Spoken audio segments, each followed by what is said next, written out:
Former Super Eagles coach Stephen Keshi says that he is yet to find any reason on why his contract as head coach of the Super Eagles was terminated by the Nigeria Football Federation. Coach Keshi, in a phone chat with Channels Television, says if his sack by the NFF will bring the right changes in the country's football, so be it. He added that he is in no rush to pick a coaching job, as he will use the break to spend time with his family in the United States.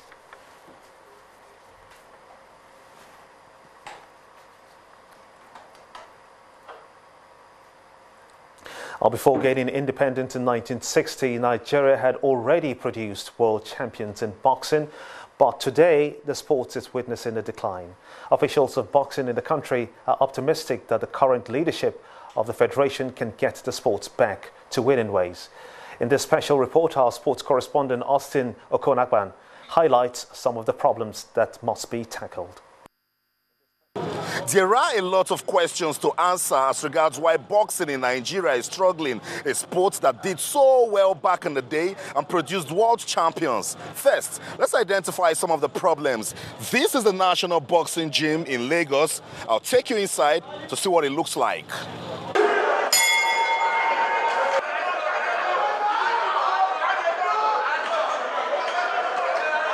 Like a metaphor of the decay of boxing in Nigeria, this boxing gym is almost falling apart. Cracked walls, destroyed roofing, and shaky floor platforms. This is supposed to be the place where future champions are produced. Since 1992, since the death of Ayanote, everything about this hostel and the development of gym here got dead. These 4 punching bags are the only useful boxing equipment here. At the national championship, this gym was also home to some boxers. Apparently, they had to share the narrow space. It is true that there are talented boxers in Nigeria, but they can be better only with good coaching and more tournaments to compete in. They've left the world of boxing, I think, to other sports like football, and which is not really good. Like in the whole Nigeria as a country, we can't really talk of like a nice, good arena where we do boxing. Officiating has also been identified as one of the problems that should be addressed. The officiating, the referees and judges, they should look to them, then boxing will improve in Nigeria. Most of the Nigerian boxers are frustrated, being driver drivers, being to the union, doing nothing because of frustration in boxing here. So stop all those things, please. With the successful hosting of the national championship, officials of the Boxing Federation believe that the revival of the sport has started, and this new hostel facility is a testament to that. I think we move to camp from next week, and we start preparing onward preparation towards the All African Games. So we stay there for 2 months, and by the grace of God, we will go to the games and come back with victory. So it is an established fact that there are boxing talents in Nigeria, but sadly, the sport is not yet winning. And until the problems are solved, particularly in infrastructure and administration, boxing in Nigeria will keep struggling. From the National Boxing Gym in Lagos, Nigeria, I'm Austin Okonakwan reporting for Channels Television News. Well, I'm now being joined on the news at 10 to discuss further on the challenges faced in the boxing sports. I'm being joined by a boxer himself and a boxing administrator, Mr. Remy Abodere. I want to thank you so much indeed for joining us on the news at 10. Thank you very much. My immediate question to you is that, just taking a cue from that report by Apan, I've known boxing to be one of Nigeria's strongest points growing up as a child in the 80s up till this time. But that has changed quite much. Why are we not getting the medals anymore?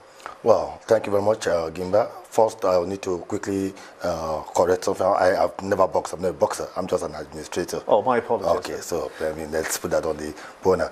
Yes, when we talk about the problem bedeviling boxing right now in this country, I want to put it in 3 ways.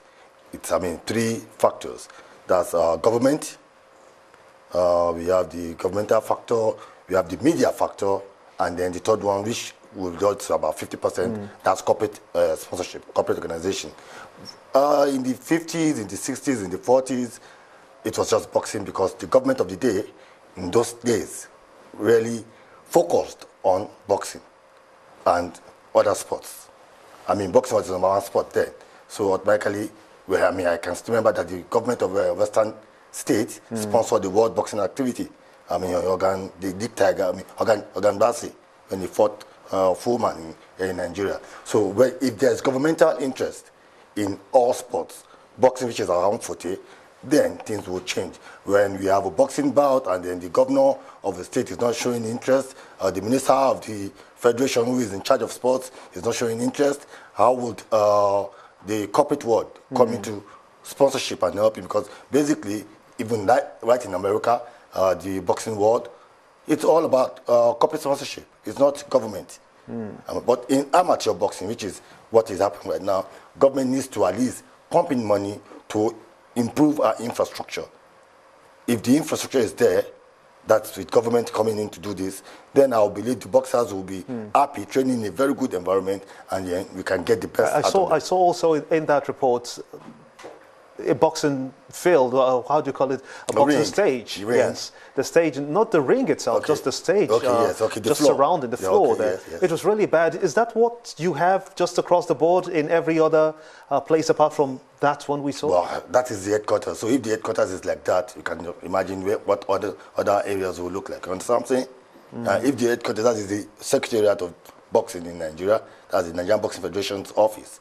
And that's the gymnasium where all activities are supposed to take place concerning training of these boxers. Of course, to be fair with you, the current MBF president, General Minima, is doing a lot. He's doing his best. But it should not be an individual stuff. That place was built by Brian Ayonote in the 1990s. And since then, it's been abandoned. But the current president of MBF has started making So how progress. do you intend to encourage the younger ones playing like Arinze we saw in that report? Now, how do you intend to encourage him? It's all about, the government coming in to at least put infrastructures in place. And then when it comes to officiating, based on what happened, the last Open Championship that was held, the referees and the coaches should do their best to bring out the best in the boys. That's basically what we need to do. Government must at least come into professional boxing and get it back onto the front burner on all sports, not just boxing. I'm afraid that's where we're going to have to leave it. I want to thank you so much indeed for your time and your thoughts. Been speaking to Mr. Remy Aboderin, a boxing administrator, and also he's given us his thoughts about moving the boxing sports forward.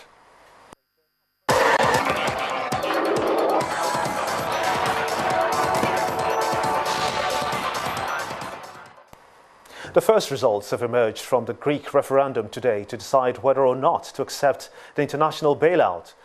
Of the votes counted, 60% of Greeks have said no, while 40% have voted yes. There's been dissenting views about this, with the governing Syrian party saying that the term of the bailouts were humiliating. Our correspondent, Amarachi Ubani, reports. The changing of guard in Athens today might be more than symbolic. Tourists watching the daily ritual could be seeing the beginning of the end of Greece's membership in the Eurozone and the European Union. As officials tally the votes for the historic referendum, tourists like Lucia from Bolivia hope for the best. If they are out from the Eurozone, it's bad for everybody. It's bad for Germany, it's bad for France, it's bad for Greece. So I hope they vote yes. Ricardo from Spain, a country that has had its own economic struggles, thinks a referendum is a good idea. Whatever the result is today, I think they will continue in the European Union. If it's a no, they'll have more power to negotiate. If it's a yes, they'll have less. Despite the cloud over Greece, the sun is still shining on the island of Naxos. Visitors like Epson from Norway say they want Greece to stay in Europe. We are going to stay here. We are going to support the Greeks and do what we can. Hopefully the Greek people will join together and form a good economic progress. Despite the already existing tightening measures, the Greek government says tourists have no reason to worry, as they will not be affected by the referendum and limits on ATM withdrawals. But hotels have seen a surge in cancellations. However, travel could get more difficult if Greece becomes the first country to exit the euro.